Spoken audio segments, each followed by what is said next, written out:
अस्सलाम वालेकुम नाज़रीन। पाकिस्तान में सन 2025 के दौरान जो मुख्तलिफ सरमायाकारी के शोबे उसकी कारकर्दगी पिछले सालों के मुकाबले में गैर मामूली तौर पर मुख्तलिफ रही।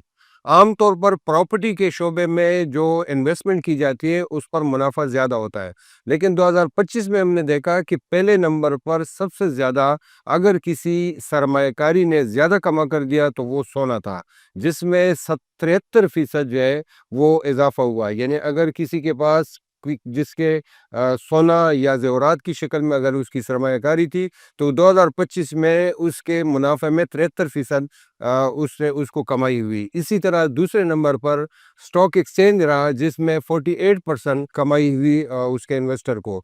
तीसरे नंबर पर जो है वो कमर्शियल प्लाट है, जिसकी कीमतों में जो इज़ाफ़ा हुआ और जिसकी जो इनकम हुई तकरीबन 22% रही, और रेजिडेंशियल प्लाटों में जो है वो तकरीबन 18% रही।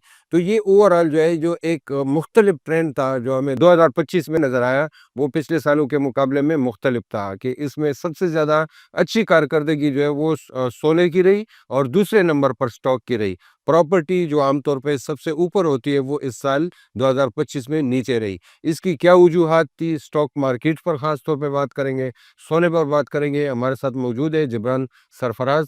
जिब्रान सरफराज जो है वो बुनियादी तौर पर इनके वालिद साहब भी स्टॉक एक्सचेंज से वाबस्ता थे, और उन्होंने आंख खोली तो वो एक ऐसे ही घर में कि जिसमें उनके वालिद और उनके एक फैमिली बिजनेस के तौर पर जो है वो स्टॉक इन्वेस्टमेंट की जा रही थी। और पिछले 20 साल से जिब्रान सरफराज खुद भी जो है स्टॉक से वाबस्ता है, मुख्तलिफ कंपनियों के शेयर की ट्रेडिंग करते हैं, और वो एक एक्सपीरियंस ट्रेडर्स भी है और इन्वेस्टर भी है। बहुत शुक्रिया जिब्रान वक्त देने के लिए। ये हमें बताएं कि स्टॉक मार्केट में ये जो पिछले साल तो यानी 2025 में इतनी ज़्यादा जो है वो फ्लरिश हुई, बहुत ज़्यादा जो है तेज़ी देखने में आई, इसकी बुनियादी वजह क्या है? बहुत-बहुत शुक्रिया वकील साहब आपका, आपने इनवाइट किया। अच्छा, इसमें जो मेन बुनियादी वजह जो है, 2025 में गवर्नमेंट ने कुछ पॉलिसीज़ बनाई थी जो कि आईएमएफ की रिक्वायरमेंट भी थी, जिससे म्यूचुअल बेनिफिट था, आईएमएफ का भी था और हमारे पाकिस्तानी गवर्नमेंट का भी था। तो कुछ चीज़ें हमें थोड़ी-सी बुरी लग रही थी, थोड़ा मुश्किल था, लेकिन कुछ फैसले ऐसे करने पड़े जिसकी वजह से हमारी इकॉनमी थोड़ी बेहतर हो गई। आपने देखा कि इंटरेस्ट रेट जो 22% से तकरीबन अभी 10.5% पे आ चुका। तो इसकी वजह से जो सरमायाकार थे नेशनल सेविंग में या दूसरे सेविंग में जिन्होंने इन्वेस्ट किया था, वो कन्वर्ट हो गए स्टॉक एक्सचेंज में। अच्छा, इसके साथ जिन्हें बैंकों से लोगों ने पैसा निकाला स्टॉक में लगाया। जी, बिल्कुल। बैंकों से, नेशनल सेविंग से, क्योंकि इस दफ़ा टैक्स में भी जो है इस पे सेविंग स्कीम पे भी थोड़ा-सा टैक्स लगाया था, जिसकी वजह से काफ़ी रुझान जो है स्टॉक मार्केट में आया। और स्टॉक मार्केट जो बैंक से थोड़ा-सा ज़्यादा रिटर्न देती है, बल्कि अब बहुत अच्छा दिया है अगर 2025 की बात करें। और इसके साथ-साथ आपने देखा कि जो प्राइवेटाइज़ेशन हुई है इस साल, ये भी बहुत अच्छी कामयाबी है हुकूमत की। 20 साल बाद जो है एक अच्छी चीज़ हमने देखी है जो पाकिस्तान में, जिससे दोनों को फ़ायदा होगा। और इसके साथ आपने देखा कि जो नई कंपनियाँ, तकरीबन 4 कंपनियाँ जो लिस्ट हुई हैं इस साल, तो काफ़ी फैक्टर्स हैं मतलब जिसकी वजह से मार्केट अच्छा, यार आपने जिस तरह बैंकों का कहा कि बैंकों से क्योंकि मुनाफा कम हो गया तो यहाँ का पैसा भी सरमाया हुआ मुंतकिल हुआ स्टॉक में, प्रॉपर्टी में भी इसी तरह हुआ। जी, जी, जिस तरह बजट आया था ना, तो लोगों को उम्मीद थी कि बजट में कुछ प्रॉपर्टी के हवाले से कोई रिलीफ़ मिलेगा, ऐसी कोई अच्छी चीज़ आएगी, बल्कि थोड़ा-सा मुश्किल कर दिया था, जिसकी वजह से प्रॉपर्टी इस दफ़ा इतना अच्छा परफ़ॉर्म नहीं कर सकी। तो इसकी वजह से जो उनका जो पैसा था, प्रॉपर्टी का भी पैसा स्टॉक मार्केट में आया। तो और इसके साथ-साथ इंडस्ट्रियाँ भी हमारी थोड़ी-सी इस दफ़ा इतनी अच्छी तरीके से नहीं चल रही थी, तो उनका भी पैसा जो है मार्केट में आया। तो मल्टीपल फैक्टर है, जिस तरह के इन्वेस्टर का इन्फ्लो जो है यहाँ पे स्टॉक मार्केट में इन्फ्लो, वो मज़ीद बढ़ गया है। अच्छा, इसमें 2017 में हमने देखा कि स्टॉक की जो कैपिटल वैल्यू थी वो डॉलर के टर्म्स में तकरीबन अराउंड 70 थाउजेंड डॉलर में, 70 बिलियन डॉलर जी अभी है तकरीबन। अभी 70 जी, जी। बिलियन, और 2017 में ये जो है तकरीबन 100 बिलियन डॉलर। जी, जी। तो इस लिहाज से तो अब भी हम पीछे हैं स्टॉक मार्केट। लेकिन सर उसमें हमारी जो पाक रूपी डीवैल्यू हुआ ना, मतलब पहले उस वक़्त ₹100 का था, तकरीबन था, अराउंड था। अब वो हो गया तकरीबन ₹300 के, आप अंदाज़न तकरीबन 2 टाइम्स बढ़ चुका है। तो इसकी वजह से हमारी जो in dollar terms market capitalisation जो है वो कम है। और जैसे ही अगर डॉलर नीचे आएगा तो आप देखेंगे कि वैसे तो ऊपर है ऑल ओवर, लेकिन इन टर्म्स ऑफ डॉलर जो है वो नीचे है। अच्छा, अच्छा। अच्छा, एक मुझे अपना पर्सनल एक्सपीरियंस ज़रा शेयर करें। आप ज़ाहिर है 20-25 साल से यही कर रहे हैं, फिर आपने वालिद साहब को भी देखा। क्या स्टॉक मार्केट में जो इन्वेस्टमेंट है, आप इसको एक वाहिद ज़रिए आमदन के तौर पे इख्तियार कर सकते हैं? कि मतलब आप सिर्फ़ यही करें, कुछ और आपको करना ना पड़े। क्या ये पॉसिबल है? नहीं मतलब ये डिपेंड करता है कि ये साल तो अच्छा रहा, हर साल अच्छा रहे ना रहे वो एक अलग चीज़ है, ये वेरिएबल्स होते हैं इसमें। तो इस पे डिपेंड नहीं करना चाहिए, मतलब इसके साथ-साथ इन्वेस्टमेंट के साथ-साथ बहुत सारी अपॉर्च्युनिटीज़ होती हैं, स्किल्स होती हैं। दूसरी मार्केटें भी हैं हमारी, जैसे कमोडिटी मार्केट्स हैं, फिर जो प्रॉपर्टी की मार्केट है, रियल एस्टेट की है, बाकी और मज़ीद स्किल्स वगैरह सीखें। जिस तरह आप देख रहे हैं कि ऑनलाइन जो आजकल काफ़ी चला हुआ है कि शॉपिंग और ये जो अमेज़न और दूसरे लेवल्स पे काम हो रहा है, तो इसमें भी जो है पोटेंशियल तो है। लेकिन इसको सिंगल पे आप डिपेंड नहीं कर सकते, क never dependent on single income. अच्छा, मतलब ये कि आप इसको इस तरह रखें कि आपने कुछ शेयर्स खरीद लिए, उसमें कुछ ट्रेडिंग करें, कुछ लॉन्ग टर्म रखें और साथ में कुछ गोल्ड वगैरह या रियल पीस और इसमें, तो उसमें फिर ये है जी, कि बिल्कुल डिवाइड कर दें कि आपका तकरीबन 33% जो है स्टॉक में है, 33% आपका गोल्ड में है, बाकी 33% या 34% जो है वो प्रॉपर्टी में हो। तो उसको थोड़ा-सा डिवाइड करके चलेंगे तो आप हमेशा सक्सेसफुल रहेंगे। अच्छा, इस वक़्त हो क्या रहा है? आप आस-पास लोगों को क्या देखते हैं? जो आपके पास इन्वेस्टर्स हैं, जो स्टॉक में या आप से के जो गैदरिंग में, वो क्या इसी तरह करते हैं? जी, बिल्कुल, सबका अपना-अपना स्टाइल होता है। तो मेन जो है मतलब इस दफ़ा जो 2024 और 25 जो है पाकिस्तान स्टॉक मार्केट के लिए लकीली रहा। आपने देखा इतना अच्छा प रिटर्न जो है, मतलब एज़ कम्पेयर टू अदर दूसरे बिज़नेस में देखें तो उससे बहुत ज़्यादा अच्छा रिटर्न दिया है।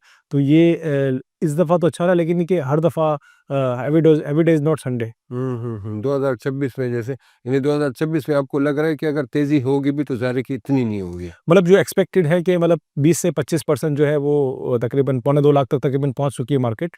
तो तकरीबन 2 लाख 5 हज़ार तक तकरीबन टच कर सकती है। अच्छा, इन्वेस्टर मतलब इसी 20-25 के आस-पास जो है वो जी। प्लान में रहे और गोल्ड जो है वो बड़ी तेज़ी से यानी 2025 में पहली बार लोगों ने जो है इसको एक इन्वेस्टमेंट के तौर पे लिया।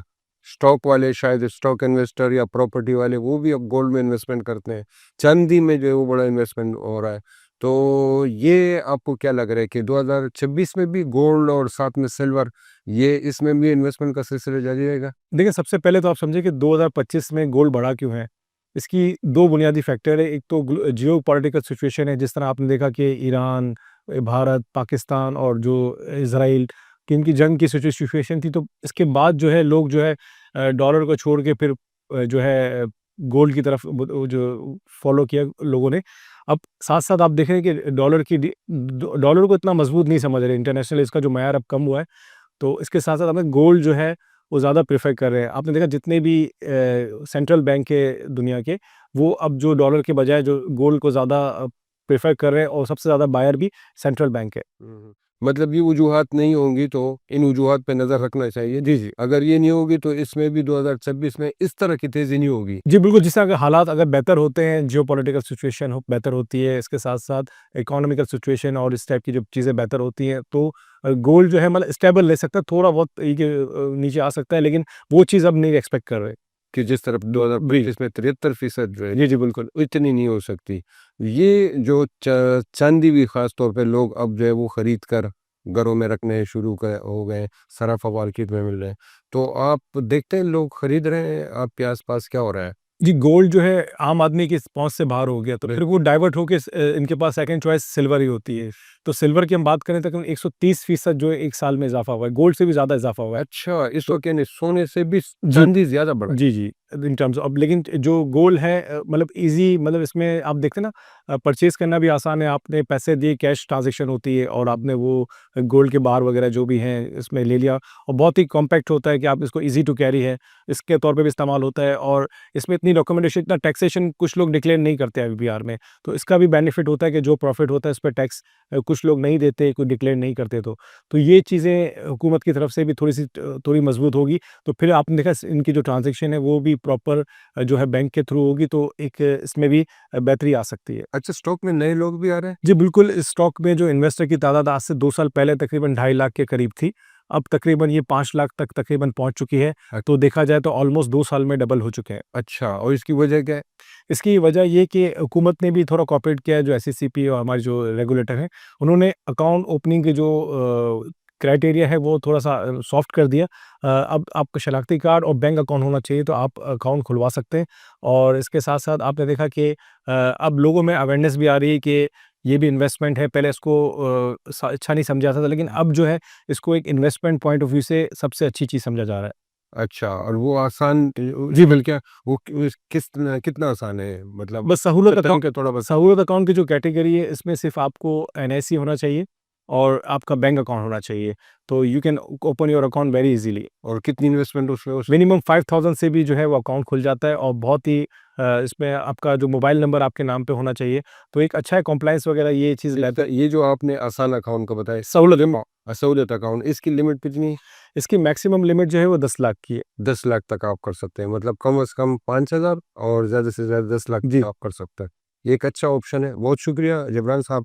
नाज़रीन, आपका भी शुक्रिया। और जिस तरह इन्होंने बताया कि 2025 की वजूहात आपने देखी, जिसकी वजह से स्टॉक मार्केट ऊपर गया था, गोल्ड के रेट बढ़े थे।